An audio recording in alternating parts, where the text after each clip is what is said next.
Hello guys, welcome back to my channel. আজকে আমরা আবারও চলে এসেছি। তো আজকে হচ্ছে 15ই আগস্ট। আজকে একটা শুভ দিন, তাই আমি সকাল সকাল উঠে স্নান টান করে সকালবেলা পুজো টুজো দিয়ে দিয়েছি। তো এখন আমি কি করবো, রান্না করব। তোমার ঘরটা গোলাপি হয়ে আছে, তো ঘরটা লাইটটি জ্বালিয়ে নিই। তো আজকে আমি কি রান্না করব, তো আজকে আমি রান্না করব মুখি দিয়ে শিং মাছের ঝোল, তার সাথে আবার ইচ্ছাও থাকবে আর দেখে কি রান্না করা যায়। তো আজকে 15ই আগস্ট, তাই সকাল সকাল উঠি সব কাজটা সেরে নিয়েছি। সকালবেলা পুজো দিয়ে দিয়েছি, দেখে নিন। তো এই দেখুন, সকালবেলা পুজো টুজো দিয়ে আমি সকালবেলা পুজো টুজো দিয়ে দিয়েছি।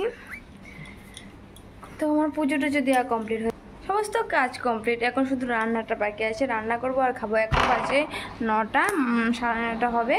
তো এখন রান্না করব, তারপরে খাবো। তো এখন আমি কি করব, ক্রিম লাগাবো মুখে। তো এই যে গার্নিয়ার, তো আমি গার্নিয়ার ইউজ করি, তো এটা লাগাবো। আর এখানে আছে রেক্সোনার, তো এটা তো কোথায় লাগানো হয় আপনারা জানেনই। তো গাইজ আমি এখন একটু সেজে নিই, তারপর রান্না বান্না করবো। তো গাইজ এই ভিডিওটা এতটুকুই, তারপরে আবার দেখা হচ্ছে।